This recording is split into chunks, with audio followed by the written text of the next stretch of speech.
जय हिंद बच्चों। तो आज का हमारा टॉपिक क्या है? आज का टॉपिक है हमारा सेगमेंटल ऑर्गन्स इन एनेलिडा। बच्चों ऑलरेडी हमने प्रोटोजोआ डन कर लिया है। अगर सिलेबस की बात करें तो ये एमएससी जूलॉजी का सिलेबस चल रहा है। अब मैं सोच रही हूँ कि जब एमएससी का सिलेबस मैंने उठाया ही है तो एनेलिडा को कंप्लीट ही कर दूँ। तो अभी कंटिन्यूएशन बेसिस पे जो भी 3 टॉपिक हमें एनेलिडा में पढ़ना है वो मैं डिस्कस कर दूँगी। तो कल हमने फर्स्ट टॉपिक देखा था एडेप्टिव रेडिएशन। उससे पहले यूनिट 1 में हमें प्रोटोजोआ पढ़ना था, पॉरीफेरा और सिलेंट्रेटा पढ़ना था। प्रोटोजोआ में already locomotion, nutrition and reproduction मैंने पढ़ा दिया है। पॉरीफेरा में आपका एफिनिटीज़ भी मैंने पढ़ा दिया है और कैनाल सिस्टम्स भी बहुत अच्छे से मैंने डिस्कस कर दिया है। और उसके बाद सिलेंट्रेटा में पॉलीमॉर्फिज्म हमने डन कर लिया है और उसके बाद जो है उसका कोरल रीफ्स वाला टॉपिक भी डन हो गया है। प्लेटीहेल्मिन्थिस में ऑलरेडी पैरासिटिक एडेप्टेशन देख लिया है और कौन सा टॉपिक देखा है? Host parasite relationship. एनेलिडा में आपका फर्स्ट टॉपिक था एडेप्टिव रेडिएशन, वो हमने कल डन कर लिया है। और आज का टॉपिक है सेगमेंटल ऑर्गन्स इन एनेलिडा। बच्चों आप जब वीडियो रिकॉर्ड होता है, जब यूट्यूब पे अपलोड हो जाता है तो आपके पास ऑप्शन होता है कि आप जूम कर सकते हैं। तो अगर आपको लिटरेचर में राइटिंग में कुछ थोड़ा बहुत ब्लर आ रहा हो या फिर दिक्कत आ रहा हो या फिर थोड़ा छोटा समझ में आ रहा हो तो आप उसको जूम कर सकते हैं। बाकी कॉन्सेप्ट में मेरा काम है समझाने का। आपको मैं कॉन्सेप्ट समझाऊंगी विथ डायग्राम, जहाँ से भी मैं सिंपलेस्ट डायग्राम ढूंढ के लाती हूँ आपके लिए, ताकि आप एग्जामिनेशन हॉल में अपने कॉपी में अच्छे से उसको एक्सप्लेन कर सकिए। तो डायग्राम कोशिश करती हूँ कि जो जहाँ से भी जितना सिंपलेस्ट डायग्राम में ला सकूँ वो मैं आपको एक्सप्लेन करूँ। और कॉन्सेप्ट तो मैं समझाती ही हूँ, प्लस लैंग्वेज भी मेरा बहुत ही सिंपलेस्ट होता है। तो अगर आप नोट्स साथ में प्रिपेयर करते होंगे तो आप क्या करिएगा, आप जूम कर लीजिएगा तो आपको और अच्छे से क्लियर होगा, डायग्राम भी और प्लस जो कंटेंट यहाँ लिखे हैं वो भी। बाकी आप एंड तक बने रहिए। आपको एग्जामिनेशन में कॉपी में कैसे नोट डाउन करना है या फिर कॉपी में कैसे लिखना है वो मैं आपको बताऊंगी। तो आज का टॉपिक है क्या आपका? Segmental organs in Annelida. तो सेगमेंटल ऑर्गन्स, एनेलिडा ही ऐसा फाइलम है जहाँ से कि सेगमेंटेशन स्टार्ट होता है। आप यहाँ पर डायग्राम शो हो रहा है, देखिए ये आपका सेगमेंटेड बॉडी दिख रहा है एनेलिडा का। ये एक कॉमन एग्जाम्पल है। तो सबसे फर्स्ट पॉइंट पहले हम थोड़ा सा इंट्रोडक्शन देखेंगे। उसके बाद ये जो सेगमेंटल ऑर्गन्स हैं, कौन कौन से ऑर्गन्स, स्पेसिफिक ऑर्गन्स होते हैं एनेलिडा में, वो हम देखेंगे। उनके अगर कुछ टाइप्स हैं तो वो भी देखेंगे। तो सबसे first point, segmental organs in Annelida में स्पेशलाइज्ड सेगमेंटली रिपीटेड स्ट्रक्चर। ये सेगमेंटल ऑर्गन्स जो है वो एक स्पेशलाइज्ड सेगमेंटली रिपीटेड स्ट्रक्चर होता है। इस लाइन का क्या मतलब हुआ? रिपीटेड मीन्स जितने भी सेगमेंट्स हैं उन सारे सेगमेंट्स में ये जो सेगमेंटल ऑर्गन्स हैं वो पाए जाते हैं, मोर और लेस। ठीक है, जैसे कि अभी मैं एक्सप्लेन करूँगी आपको नेफ्रीडिया और सिलोमोडक्ट्स। तो जितने भी सेगमेंट होंगे उन सारे सेगमेंट्स में आपको नेफ्रीडिया और सिलोमोडक्ट्स मिलेंगे।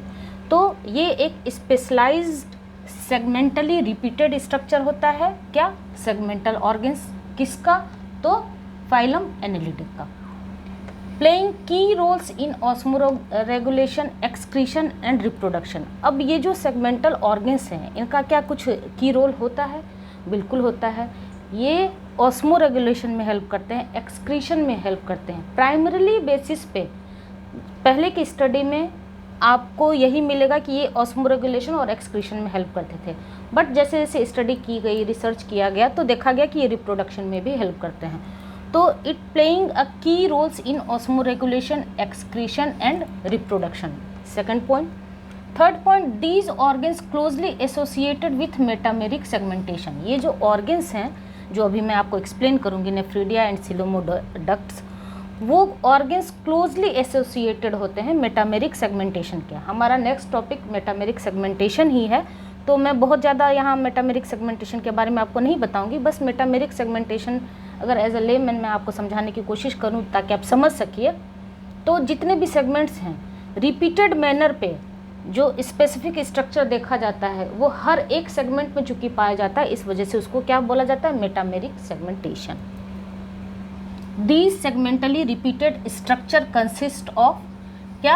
आपका नेफ्रीडिया एंड सेकेंड सिलोमोडक्ट्स। तो सबसे पहले मैं नेफ्रीडिया को एक्सप्लेन करूँगी, उसके बाद आपको सिलोमोडक्ट्स डिस्कस करूँगी। Nephridia main segmental coiled tubular structure होता है। ये जो नेफ्रीडिया होता है वो क्या होता है, ये main segmental coiled tubular structure होते हैं। अब यहाँ मैंने एक स्ट्रक्चर आपको नेफ्रीडिया का एक सिंपल सा एग्जांपल डायग्राम मैंने शो किया है। इसको अगर बीच से कट करिएगा तो इस सेगमेंट में जो नेफ्रीडिया पाया जाएगा या फिर इस सेगमेंट में जो सिलोमोडक्ट्स पाए जाएंगे, क्योंकि हर एक सेगमेंट में पाए जाते हैं, हर एक सेगमेंट में आपको ये दोनों स्ट्रक्चर मेनली बेसिस पे आपको दिखेंगे। तो यही जो रिपीटेड स्ट्रक्चर देखा जाता है इसी को क्या कहते हैं, मेटामेरिक सेगमेंटेशन। तो जब आप बीच से कट करेंगे इस एनिमल को, इस फाइलम में पाए जाने वाले ऑर्गेनिज्म को, तो आपको दिखेगा कि एक क्वाइल्ड ट्यूबुलर स्ट्रक्चर, वो क्वाइल्ड ट्यूबुलर स्ट्रक्चर क्या है, नेफ्रीडिया है। ठीक है, these coiled tube form by the invagination of ectoderm. अब ये जो क्वाइल्ड ट्यूबुलर स्ट्रक्चर है वो कैसे फॉर्म हुआ है, तो these coiled tube form by the invagination of ectoderm. ये एक्टोडर्म टर्म आपको याद रखना है बच्चों, क्योंकि यही कुछ ऐसी चीज़ें हैं जो आपको डिफरेंस बताता है सिलोमोडक्ट से। तो जहाँ भी डिफरेंसेस होंगे वो मैं आपको बेसिकली बताऊंगी कि हाँ यहाँ पर इस पॉइंट पे आपको ध्यान देना जरूरी है। तो फर्स्ट पॉइंट क्या था नेफ्रीडिया का, कि main segmental coiled tubular structure होता है and these coiled tube form by the invagination of ectoderm. और ये जो क्वाइल्ड ट्यूबुलर स्ट्रक्चर का फॉर्मेशन होता है वो कैसे होता है, तो इनवेजिनेशन होता है किसका, एक्टोडर्म का। आपने 3 जर्म्स लेयर पढ़े हैं, एक्टोडर्म, इंडोडर्म एंड मेसोडर्म। तो एक्टोडर्मल लेयर का इनवेजिनेशन देखा जाता है नेफ्रीडिया के फॉर्मेशन में, स्ट्रक्चर में। Clear. Next point, they have a ciliated funnel called nephrostome. इसके पास क्या पाया जाता है, तो सीलिएटेड फनल लाइक स्ट्रक्चर देखा जाता है जिसे क्या कहते हैं, नेफ्रोस्टोम कहते हैं। चूँकि नेफ्रीडिया हमारा टॉपिक नहीं है इस वजह से मैं बहुत ज़्यादा डिटेल में नहीं जाऊँगी, बट चूँकि सेगमेंटल ऑर्गन्स पढ़ना है, nephridia and coelomoducts 2 organs main segmental organs पाए जाते हैं, तो थोड़ा सा हम उसके इंट्रोडक्शन के बारे में देखेंगे। तो सबसे फर्स्ट पॉइंट क्या था, main segmental coiled tubular structure nephridia होता है। ये जो क्वाइल्ड ट्यूब है वो फॉर्म कैसे होते हैं, उनका फॉर्मेशन कैसा होता है, तो इनवेजिनेशन ऑफ एक्टोडर्म होता है। They have a ciliated funnel called nephrostome. बच्चों 2-3 बार तो मैं खुद ही रिपीट कर देती हूँ, अगर आप ध्यान से सुनिएगा, समझिएगा, तो सुनते सुनते ही आपको कॉन्सेप्ट याद हो जाएगा। अब ये जो नेफ्रोस्टोम है, ये जो सीलिएटेड फनल लाइक स्ट्रक्चर है जिसे नेफ्रोस्टोम का नाम दिया गया है, वो ओपेंस होते हैं, ओपेंस इनटू द सिलोम। अब एक्टोडर्म का इन्वेजिनेशन है वो है एक्टोडर्मल लेयर से, तो वो जो इन्वेजिनेशन है सिलोम में, और सिलोम क्या होता है आपका, मेसोडर्मल इन ओरिजिन होता है। बच्चों सिलोम बताने से पहले मैं आपको बताना चाहती हूँ कि मैंने एक और चैनल अलग से साई बेसिक्स यूपीएससी जूलॉजी के नाम से सेपरेट चैनल ओपन कर दिया है। वहाँ अभी हमारा टॉपिक सिलोम फॉर्मेशन ही चल रहा है। वहाँ मैं बहुत ही डिटेल में, बहुत ही एडवांस लेवल पे सिलोम का फॉर्मेशन अच्छे से मैंने पढ़ाया है। अगर आप जो बच्चे टीचिंग फील्ड में जाना चाहते हैं या फिर रिसर्च फील्ड में जानना चाहते हैं, जिनको है कि कॉन्सेप्ट और ज़्यादा डेप्थ तक में जानना चाहिए, पढ़ना चाहिए, समझना चाहिए, क्योंकि साइंस में हर एक चीज़ एक दूसरे से कनेक्टेड होता है, तो आप जितना ज़्यादा इन्फॉर्मेशन गेन करेंगे, अगर आप टीचिंग फील्ड में जाना चाहते हैं या फिर रिसर्च फील्ड में जाना चाहते हैं, तो आपके लिए वो बेनिफिशियल होगा। तो आप साई बेसिक्स यूपीएससी जूलॉजी के नाम से चैनल है, उसे भी आप सब्सक्राइब कर सकते हैं। वहाँ मैंने सिलोम का फॉर्मेशन बहुत ही अच्छे से डिटेल में समझाया है।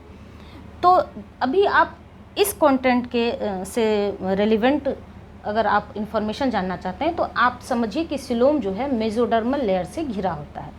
तो मैंने अभी क्या बताया कि नेफ्रीडिया जो है वो एक्टोडर्मल लेयर का इनवेजिनेशन है, और जब एक्टोडर्मल लेयर का इनवेजिनेशन है तो ऑब्वियस है वो अंदर की ओर घुसेगा, इन्वेजिनेट करेगा। तो वो कहाँ करेगा, तो वो करेगा सिलोम में। It opens into the coelom and drain waste from coelomic fluid to outside. और जो वेस्ट मटेरियल है, सिलोमिक फ्लूइड में जो वेस्ट मटेरियल पाए जाते हैं, अब उसको तो बॉडी से बाहर निकालना भी ज़रूरी होता है, तो वही drain waste from coelomic fluid to outside, बाहर, किसके थ्रू नेफ्रीडियोफोर। तो यहाँ पर 2 टर्म आपको समझ में आया। फर्स्ट टर्म है आपका नेफ्रोस्टोम, जो क्या है, एक सिलिएटेड फनल लाइक स्ट्रक्चर है, और ये कहाँ ओपन होता है, तो सिलोम वाले स्ट्रक्चर में ओपन होता है। उसका काम क्या है, तो वो ड्रेन करता है वेस्ट मटेरियल को, मीन्स बाहर निकालने का काम करता है सिलोमिक फ्लूइड से आउटसाइड। और किसके थ्रू करता है ये काम, तो नेफ्रिडियो 4 के थ्रू। क्लियर है। And main function of nephridia is excretion and osmoregulation. और जो नेफ्रीडिया का मेन फंक्शन होता है वो क्या है आपका? एक्सक्रीशन और ऑस्मोरेगुलेशन। मुझे लगता है क्लियर हो गया होगा। ठीक है, तो सबसे पहले मैंने आपको क्या बताया, सेगमेंटल ऑर्गन्स इन एनालिडा के इंट्रोडक्शन में सबसे फर्स्ट पॉइंट था हमारा स्पेशलाइज्ड सेगमेंटली रिपीटेड स्ट्रक्चर होता है।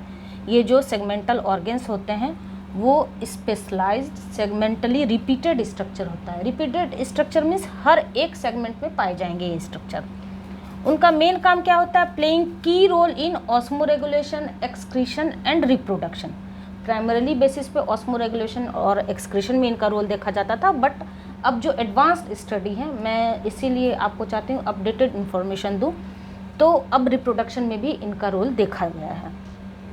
तो ये जो सेगमेंटल ऑर्गन्स हैं वो क्या करते हैं? की रोल प्ले करते हैं ऑस्मोरेगुलेशन, एक्सक्रीशन एंड रिप्रोडक्शन में। Next point, these organs closely associated with metameric segmentation. और ये जो रिपीटेशन है हर एक सेगमेंट में इन सेगमेंटल ऑर्गन्स का, इसी को क्या बोला जाता है? Metameric segmentation. हमारा नेक्स्ट टॉपिक मेटामेरिक सेगमेंटेशन ही है। अभी आप इतना समझिए कि जो रिपीटेशन होता है ये जो सेगमेंटल ऑर्गन्स का, उसी को मेटामेरिक सेगमेंटेशन कहते हैं। अब ये जो सेगमेंटली रिपीटेड स्ट्रक्चर है वो मेनली दो तरह का देखा जाता है। कौन कौन सा? Nephridia and सिलोमोडक्ट्स। नेफ्रीडिया क्या है? Main segmental coiled tubular structure होता है। These coiled tube form by the invagination of ectoderm. Ectoderm के इन्वेजिनेशन से इसका फॉर्मेशन होता है। इसके पास क्या पाया जाता है? तो सीलिएटेड फनेल लाइक स्ट्रक्चर पाया जाता है, जिसे क्या बोला जाता है? नेफ्रोस्टोम। ये नेफ्रोस्टोम कहाँ ओपन होता है? तो it opens into the coelom. ठीक है, ओपन हुआ सीलोम में। इसका काम क्या है? तो it drain waste from coelomic fluid to outside through nephridio 4।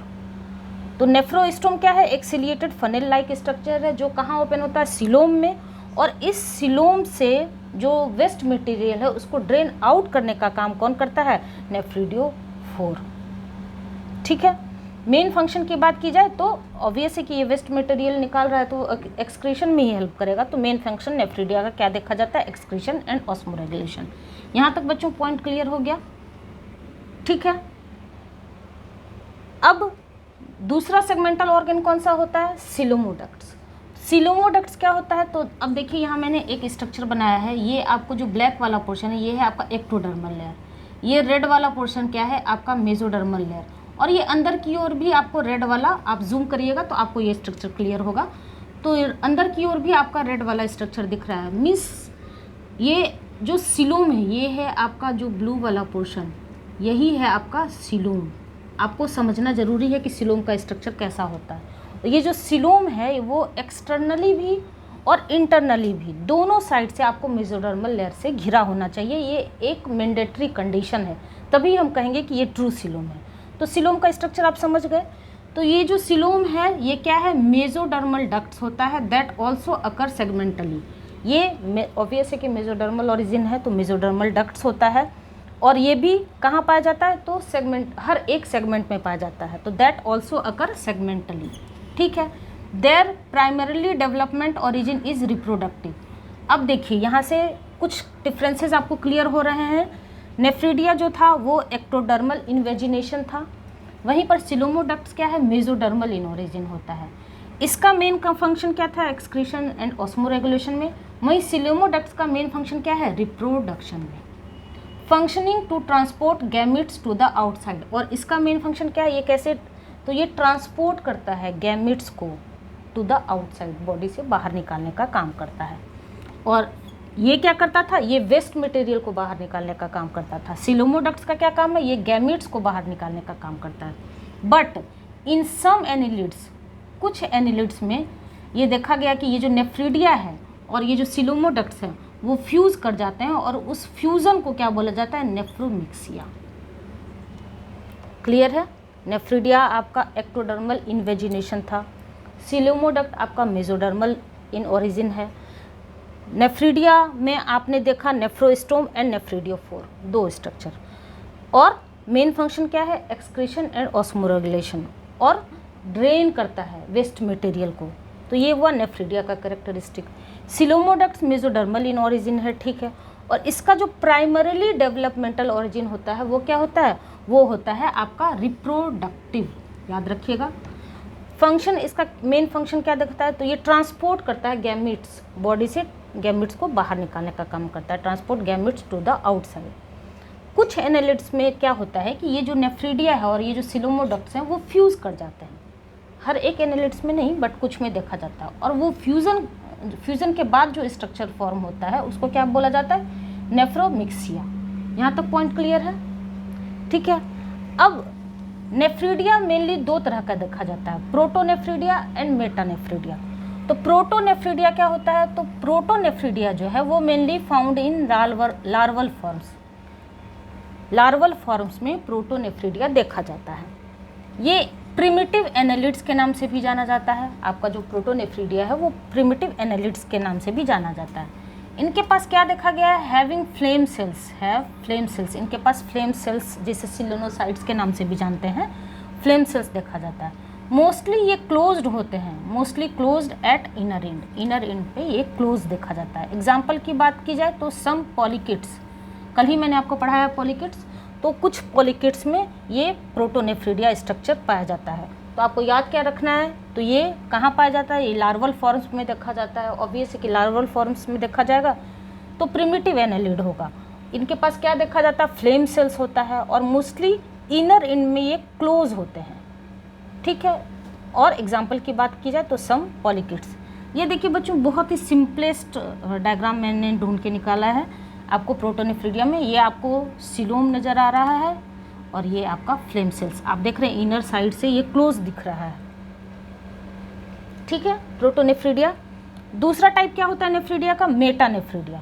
Proto आपको लार्वल स्टेज में देखा जाता है, वहीं मेटा आपको कहाँ देखा जाता है, कॉमन इन एडल्ट एनालिड्स।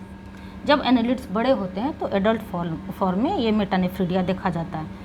तो मेन डिफरेंसेस क्या है प्रोटो और मेटा में, प्रोटो आपको लार्वल फॉर्म होता है, मेटा आपका एडल्ट एनालिड्स में देखा जाता है।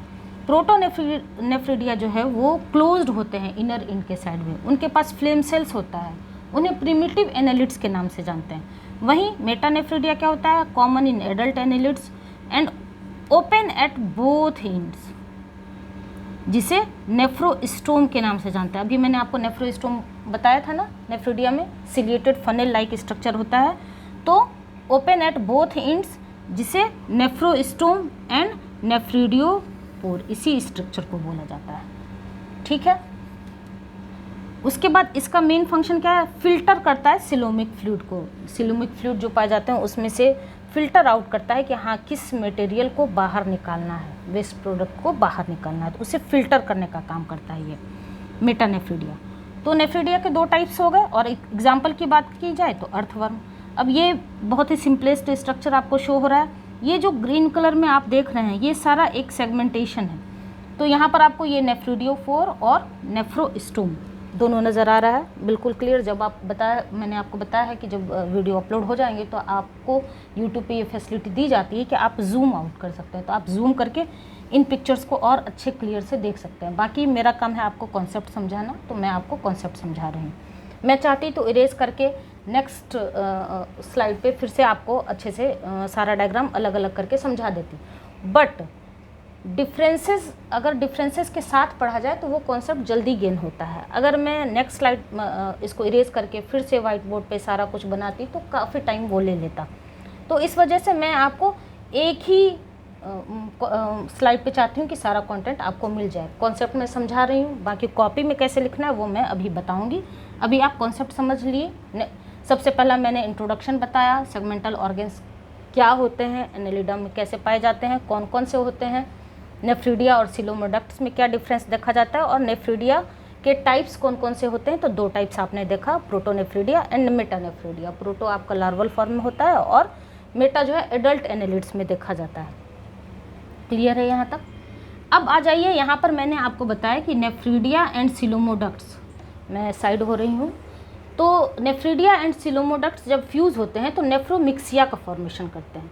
तो जिस तरह आपने नेफ्रीडिया के टाइप्स पढ़े, उसी तरह नेफ्रोमिक्सिया के भी 3 टाइप्स होते हैं, ठीक है।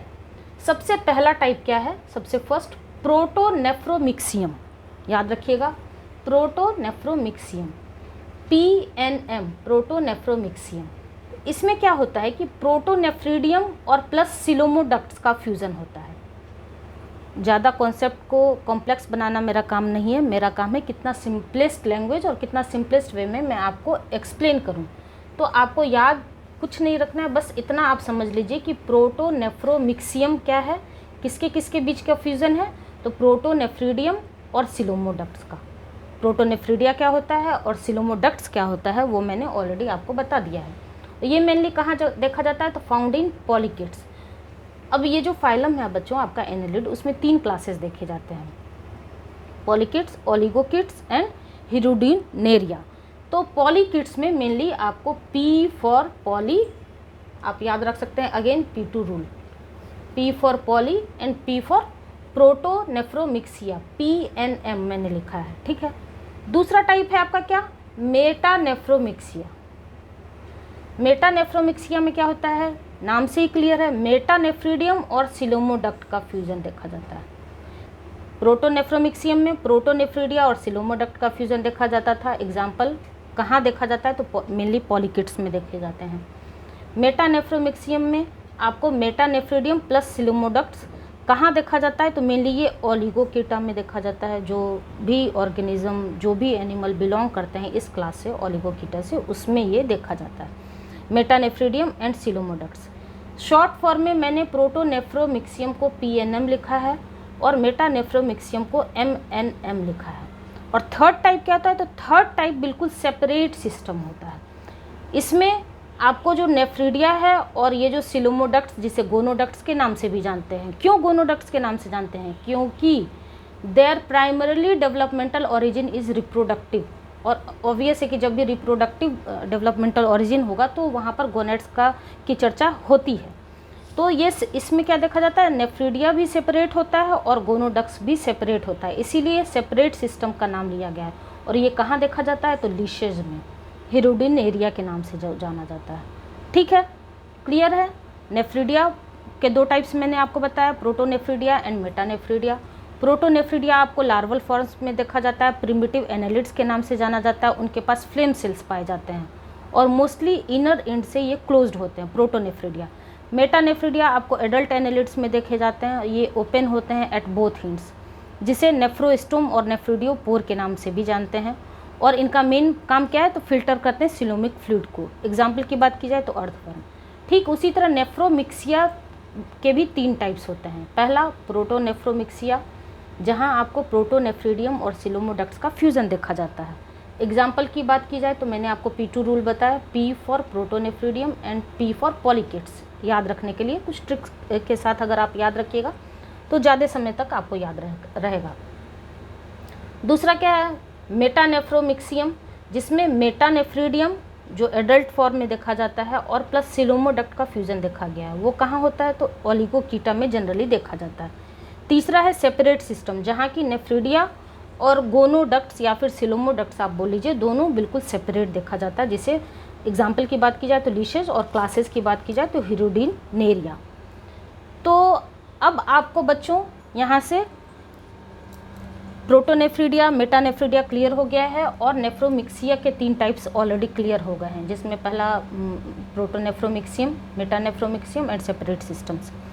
अभी पहले थोड़ा सा इन दोनों का डायग्राम, मुझे वहाँ स्पेस नहीं मिल रहा था तो इस वजह से मैंने यहाँ डायग्राम आपको बताया है। तो ये डायग्राम है आपका प्रोटोनेफ्रोमिक्सियम, PNM आप देख रहे हैं। मैंने आपको बताया कि आप जूम करिएगा तो आपको डायग्राम और अच्छे से क्लियर होगा।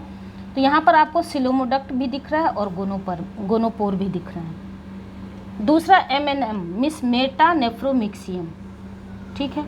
इसमें आपको क्या दिख रहा है, सिलोमोव्यूल दिख रहा है और सिलोमोडक्ट दिख रहा है। तो अब आप सेगमेंटल ऑर्गन्स इन एनेलिड्स में कौन कौन से होते हैं क्लियर हो गया। नेफ्रिडिया और सिलोमोडक्ट्स, और नेफ्रिडिया के टाइप्स क्लियर हो गए। और सिलोमोडक्ट्स जब फ्यूज़ कर जाते हैं नेफ्रिडिया के साथ तो उसको नेफ्रोमिक्सिया का नाम दिया जाता है। 3 तरह के नेफ्रोमिक्सिया मैंने आपको बताया, प्रोटोनेफ्रोमिक्सियम, मेटानेफ्रोमिक्सियम एंड सेपरेट सिस्टम। वो किस किस पार्ट का फ्यूज़न होता है वो भी मैंने आपको बताया और डायग्राम भी एक्सप्लेन किया। अब मैं एंड कर रही हूँ इस टॉपिक का। कंक्लूज़न आप क्या दे सकते हैं कंक्लूज़न में, तो these segmental organs are metamerically segmented. एक पॉइंट आपने देखा कि मेटामेरिकली सेगमेंटेड मीन्स जो आपको साइड में वो डायग्राम शो हो रहा है एनेलिडा का, अगर आप हर एक सेगमेंट में ये सेगमेंटली ऑर्गेन्स पाए जाते हैं।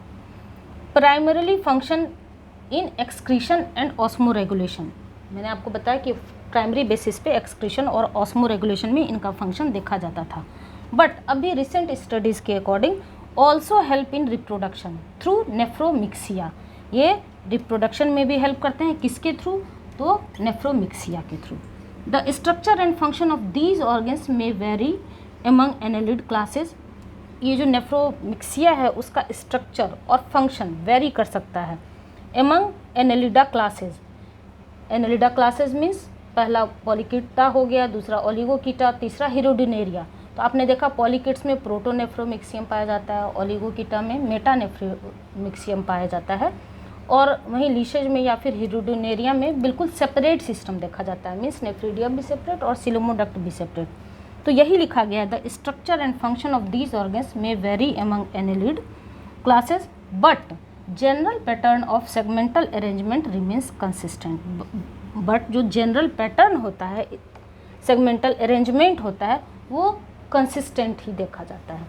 आप कहीं से भी कट कीजिए, हेड और टेल वाला पोर्शन छोड़ के बीच वाला जो बॉडी का पोर्शन है मेटामेरिकली सेगमेंटेड है, तो आप कहीं से भी कट कीजिएगा तो आपको यही स्ट्रक्चर दिखेंगे। अगर आप यहाँ से कट करिए तब भी, यहाँ से कट करिए तभी तो वो रिपीटेड मैनर में हर एक सेगमेंट में ये सेगमेंटली ऑर्गेन्स पाए जाते हैं, तभी तो हम इसके बारे में पढ़ रहे हैं कि कुछ तो कैरेक्टरिस्टिक है, इस वजह से तो हम स्टडी कर रहे हैं। आपके सिलेबस का ये पार्ट है, और यही कैरेक्टरिस्टिक जो है वो एनालिडा को दूसरे फाइलम से अलग बनाता है, क्योंकि सेगमेंटेशन यहीं से स्टार्ट होता है। तो सारा पॉइंट क्लियर है। अब मैं बच्चों आपको बताने जा रही हूँ कि आप अगर कॉपी में नोट डाउन करना चाहते हैं तो आप कैसे नोट डाउन करिएगा। सबसे पहले आप हेडिंग दीजिएगा, ठीक है, सेगमेंटल ऑर्गेन्स इन एनालिडा। उसके बाद इंट्रोडक्शन लिखिएगा। इंट्रोडक्शन में ये चारों पॉइंट्स आप लिखिएगा। उसके बाद आप लिखिएगा नेफ्रीडिया एंड सिलोमोडक्ट्स के बारे में। तो पहले आप क्या कीजिएगा, हेडिंग दीजिएगा नेफ्रीडिया। नेफ्रीडिया के बारे में मैंने जितने पॉइंट्स बताए हैं वो आप लिखिएगा। उसके बाद उसके नीचे आप लिखिएगा नेफ्रीडिया के टाइप्स के बारे में, प्रोटोनेफ्रीडिया और मेटानेफ्रीडिया विथ डायग्राम आप एक्सप्लेन करिएगा। उसके नीचे आप हेडिंग दीजिएगा सिलोमोडक्ट्स, और सिलोमोडक्ट्स का फ्यूज़न आप बताइएगा। जब नेफ्रीडिया के साथ फ्यूज़न होता है तो नेफ्रोमिक्सिया का फॉर्मेशन होता है। उसके बाद इसके 3 टाइप्स को आप लिखिएगा, प्रोटोनेफ्रोमिक्सिया, मेटानेफ्रोमिक्सिया एंड सेपरेट सिस्टम, और तीनों के बारे में कौन कौन किसका फ्यूज़न किसके साथ हो रहा है और क्या उसके एग्जाम्पल्स क्या हैं। और उसके बाद एंड में आप कंक्लूजन दीजिएगा। तो ये सारे पॉइंट्स आपके क्लियर हो जाएंगे। और डायग्राम आपको प्रोटोनेफ्रीडिया में ये वाला डायग्राम बनाना है, मेटानेफ्रीडिया में ये, और वहीं आपको प्रोटोनेफ्रोमिक्सियम में ये डायग्राम बनाना है और मेटानेफ्रोमिक्सियम में ये डायग्राम बनाना है। जैसा कि मैं बार बार आपको बता रही हूँ, आप जूम करिएगा तो आपको कंटेंट भी और अच्छे से क्लियर आपको समझ में आ जाएगा, डायग्राम भी समझ में आ जाएगा। तो मैंने बच्चों अपने तरफ से पूरी कोशिश की है कि आपको अच्छे से समझ में आ जाए, आपको कहीं से भी कॉन्सेप्ट में कोई प्रॉब्लम ना आए। एक्चुअली मैं जितना सिंपल वे में मैं आपको समझाती हूँ, सिंपलेस्ट एक्सप्लेनेशन देती हूँ, ये एक्चुअली में इतना सिंपल होता नहीं है बच्चों। बहुत जगह से 3-4 जगह से कंटेंट देखना पड़ता है, तब किस तरह से सिंपलेस्ट बनाया जा सके टॉपिक को, कॉन्सेप्ट को, मैं इस चीज़ पे वर्क करती हूँ और तब आपके सामने कंटेंट डिलीवर करती हूँ। तो बच्चों ये सारे वीडियोस, ये कंटेंट कहीं से भी हेल्पफुल हो तो लाइक, शेयर एंड सब्सक्राइब जरूर किया कीजिए, और अपने दोस्तों में भी शेयर करिए। कुछ फीडबैक देना चाहते हैं तो कमेंट सेक्शन में ज़रूर बताइएगा। मैं 2 मिनट के लिए साइड हो रही हूँ, आप चाहें तो यहाँ से आप स्क्रीनशॉट ले सकते हैं। ठीक है बच्चों, मिलते हैं नेक्स्ट वीडियो में, तब तक के लिए थैंक यू।